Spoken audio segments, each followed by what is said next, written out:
Bonjour Christian Estrosi. Bonjour.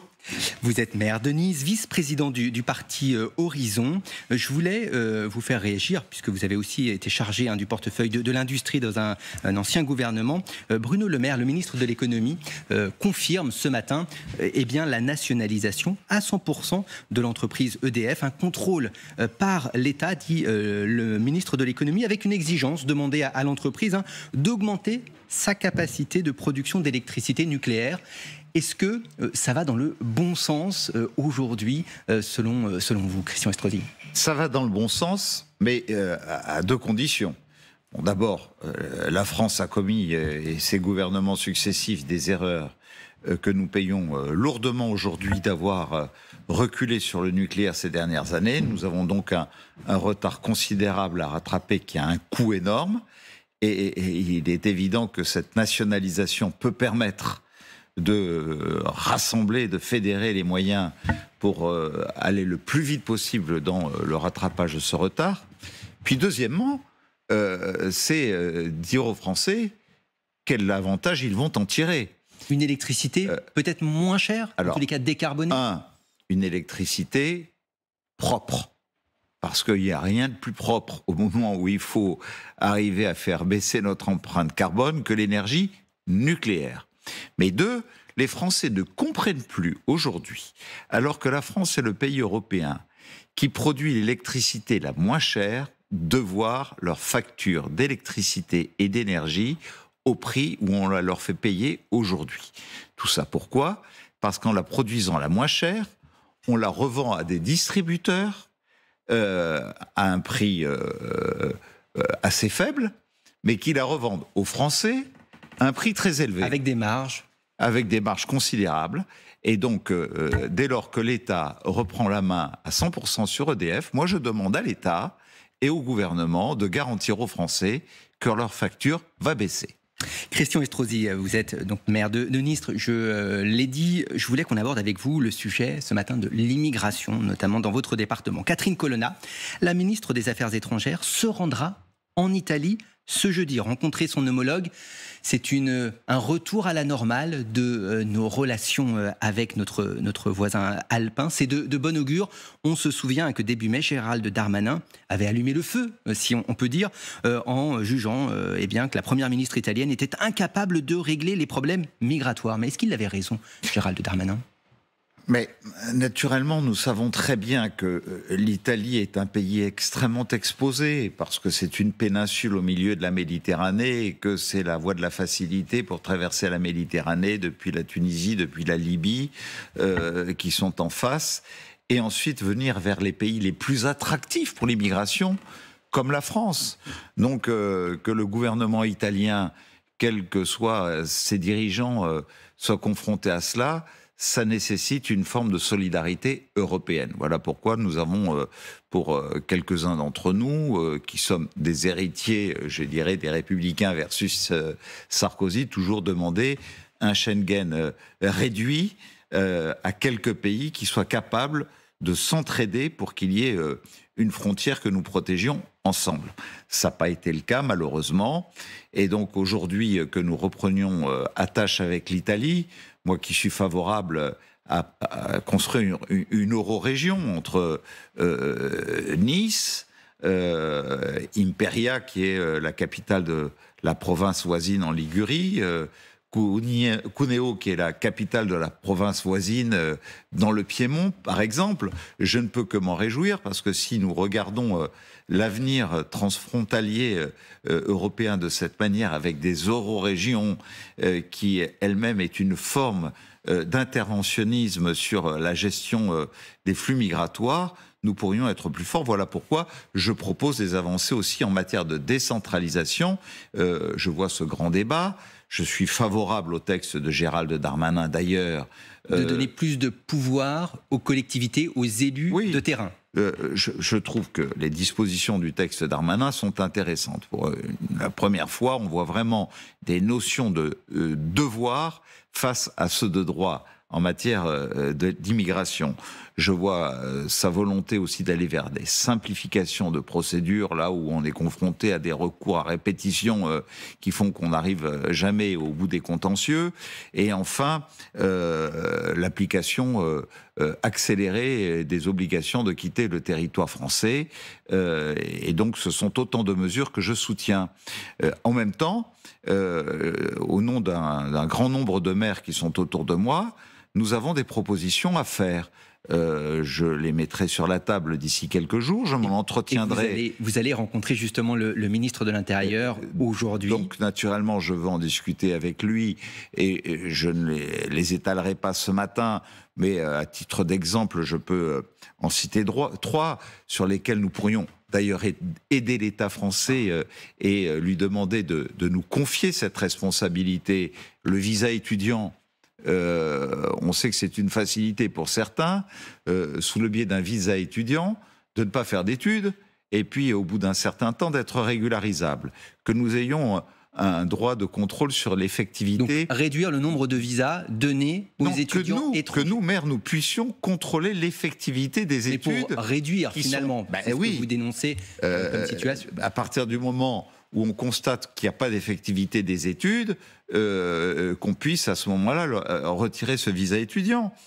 En matière de regroupement familial, nous sommes malgré tout, nous les maires, les mieux placés pour opérer un véritable contrôle sur les ressources, sur les capacités d'accéder à un logement, à un hébergement, et là aussi de pouvoir avoir un droit d'intervention. Et puis je citerai une troisième mesure sur les mariages blancs, sur les mariages gris, sur les parentalités de complaisance, où aujourd'hui, quand je m'oppose à célébrer un mariage blanc ou un mariage gris, le procureur de la République, au bout de 15 jours, me fait une obligation de célébrer le mariage, et bien que sous le biais d'un droit de conscience morale, je puisse faire un article 40 et poursuivre et de ne pas célébrer ceux qui voudraient se livrer à ces mariages blancs. Ce sont des mesures, on les entend, vous en citez 3 ce matin, qui visent à restreindre, il y en aura beaucoup d'autres le flux migratoire. Mais dont je veux discuter d'abord avec le ministre de l'Intérieur. Mais ces mesures de restriction, de contrôle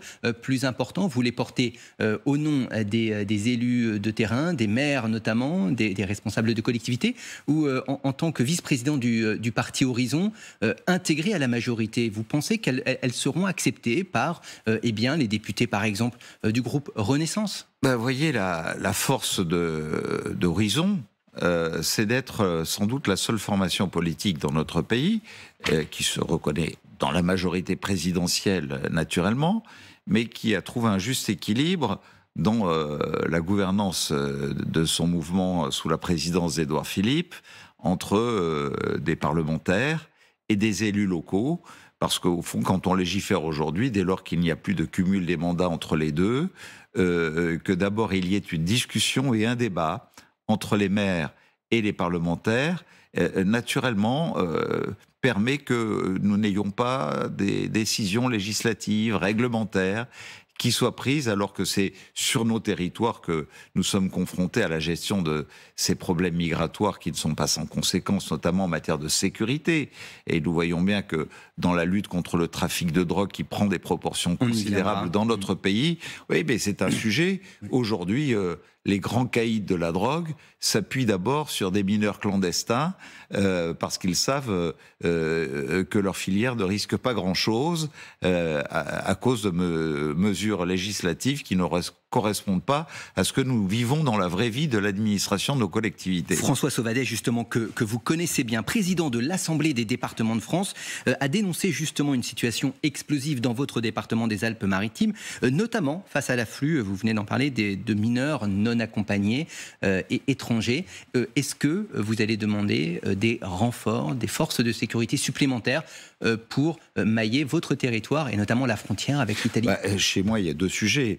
Il y a d'abord, ce ne sont pas forcément des gens qui franchissent simplement la frontière pour s'arrêter là. Hein. Ils traversent toute la France et ils vont jusque dans le nord. Et le problème que je viens de rappeler sur l'usage des mineurs clandestins, aujourd'hui, tous mes collègues de France à l'est, à l'ouest, au nord, au sud, me disent qu'ils sont tous confrontés au même problème. Le trafic de drogue, aujourd'hui, s'appuie de plus en plus là-dessus. Avec la difficulté de déterminer l'âge de ces jeunes. Il y a un sujet à voir aussi avec le consommateur lui-même, qu'il faudrait peut-être un peu plus cibler. Mais il y a aussi un autre sujet sur les mineurs. C'est que les conseils départementaux ont la responsabilité de prendre en charge les mineurs qui sont livrés eux-mêmes. Et dans mon département, malheureusement, il n'y a pas assez de places qui sont ouvertes par le conseil départemental pour y faire face. Et naturellement, ils sont une proie facile. Vous demandez l'ouverture d'un centre de rétention de drogue. Vous demandez l'ouverture d'un centre de rétention, notamment à côté de la commune de Nice. Cela ne plaît pas. Non, je ne le demande pas à côté. Je demande aujourd'hui une extension du centre de rétention administrative qui n'a que 40 places. Et quand on sait que la rétention administrative ne peut pas dépasser 15 jours, eh ben, vous comprenez bien ce qui peut se passer. Et j'ai moi-même proposé un bâtiment de la ville de Nice qui est assez sécurisé pour que nous puissions créer 60% sur ma commune, 60% de places supplémentaires. C'est des sujets dont je parlerai avec le ministre de l'Intérieur. Maintenant, je suis aussi solidaire d'un collègue maire de ma métropole, voisin, pour que ne lui soit pas forcément imposé, sans qu'il y ait un dialogue préalable, des conditions avantageuses aussi pour sa commune, si celui-ci, le centre de rétention administrative, devait trouver place là, que ça ne se fasse pas en accord avec lui. Tout doit se faire dans un esprit de dialogue avec les élus territoriaux. On fonctionne à l'échelle d'une grande métropole où nous sommes solidaires les uns des autres. Christian Estrosi, on a entendu vos propositions ce matin sur le sujet de l'immigration, mais finalement, ce sont sans doute celles du parti Les Républicains, votre ancienne famille politique, qui vont être scrutées par le ministre de l'Intérieur, par le gouvernement, en raison de leur poids à l'Assemblée nationale et au Sénat, leur capacité à faire tomber l'exécutif d'Elisabeth Borne. Dans une interview dimanche, au Journal du Dimanche, Éric Ciotti, entouré des deux patrons des groupes parlementaires, a détaillé tout simplement un texte de loi sur ce sujet de l'immigration. Il est question notamment de dérogation au droit européen, de rétablissement du délit de séjour clandestin, de la fin de l'aide médicale d'État. Vous allez aussi dans ce sens. Ces propositions vous satisfont-elles ? Mais on sait très bien que c'est une posture.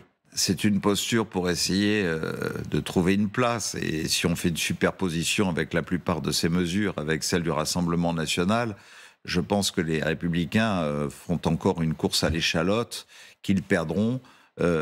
Parce que depuis des années, on voit bien qu'après une trentaine de lois votées, dont les Républicains, dont j'ai fait partie, sont eux-mêmes à l'origine, aujourd'hui, on en est encore à discuter d'un certain nombre de sujets. La fin, par exemple, de l'aide médicale d'État, vous avez plaidé en... Non, mais il y a trois catégories dans ce qui est proposé par les Républicains, car naturellement, je souhaiterais que nous puissions arriver à un accord, à une sorte, sur tous les textes et sur tout ce qui concerne les besoins pour la France de retrouver une forme de dynamisme économique, social, une majorité intelligente de coalition avec des accords sur un certain nombre de sujets et sur celui-là notamment.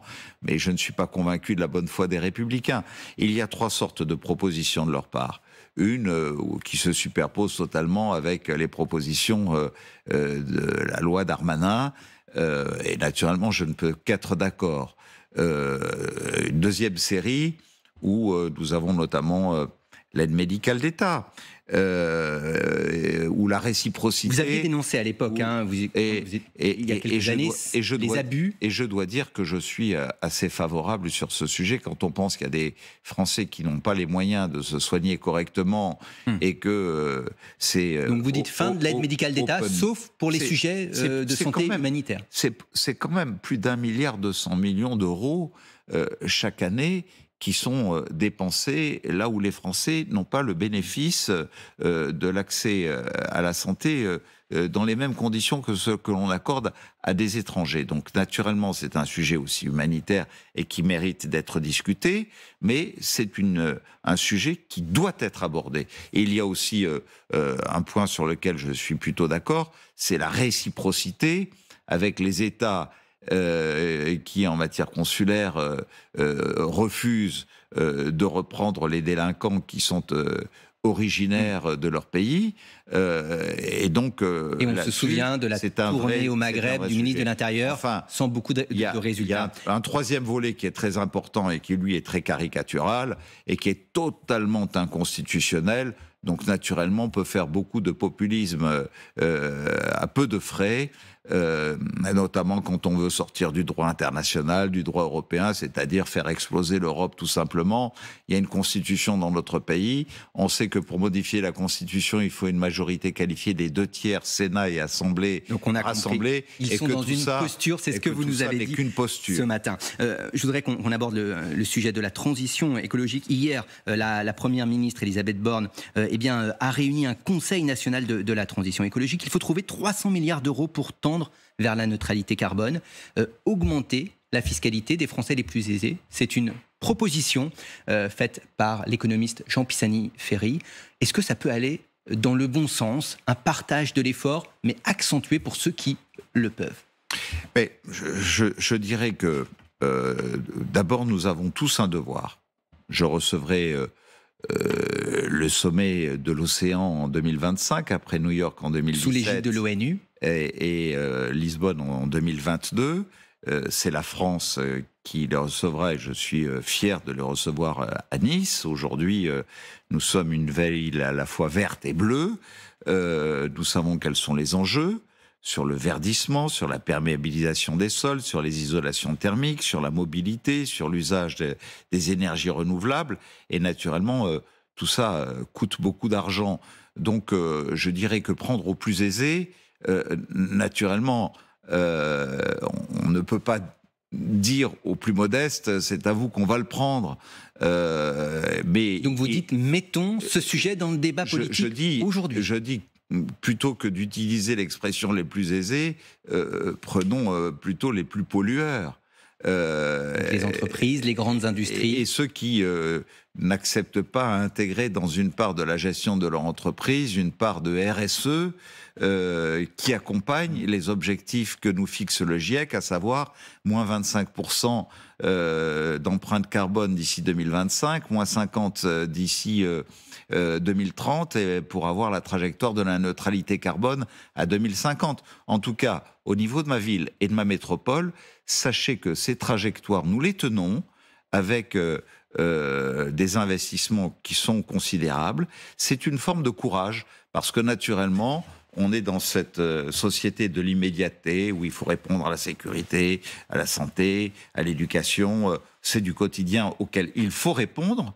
Et naturellement, quand vous dites aux Françaises et aux Français, on va prendre telle mesure sur la mobilité, sur la démolition des îlots de chaleur pour créer des îlots de fraîcheur en cœur de ville, ça fait des chantiers qu'ils ne comprennent pas toujours. Ils pensent que c'est de la dépense publique superflue. Et donc, il faut du courage. Il faut aussi assumer le courage de l'impopularité quelquefois pour les collectivités, pour l'État, pour les entreprises. Je préfère parler des entreprises, de l'État, des collectivités et naturellement des entreprises et notamment des multinationales qui dégagent le plus de dividendes que de parler des plus riches et des plus aisés, ce qui est une formule un peu trop facile. Le ministre de la Santé, François Braun, a annoncé ce matin le décès de cette infirmière de l'hôpital de Reims. Se pose la question de la sécurisation de ces établissements de santé où les incivilités sont fréquentes à l'endroit du personnel soignant. Est-ce que, par exemple, avec les agents de la police municipale, il est possible, en lien avec l'État, de venir en aide à ces personnels soignants qui parfois attirent la sonnette d'alarme? C'est ce que nous faisons. D'abord, j'ai une pensée pour les familles, et pour les collègues de cette infirmière qui a disparu, pour Arnaud Robinet, le maire de Reims. Je sais ce qu'un maire peut ressentir dans ces moments-là.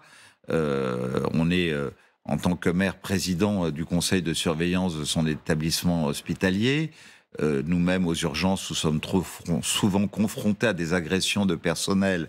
Et donc, nous avons des accords partenariaux où nous plaçons des caméras dans le périmètre de notre CHU, où nous positionnons régulièrement des policiers municipaux par convention avec la police nationale. Mais voyez-vous, aujourd'hui, regardez ces policiers nationaux qui sont décédés face à ce délinquant. Regardez ce personnel soignant. Regardez nos pompiers. Regardez tous ces gens qui se dévouent pour protéger nos concitoyens.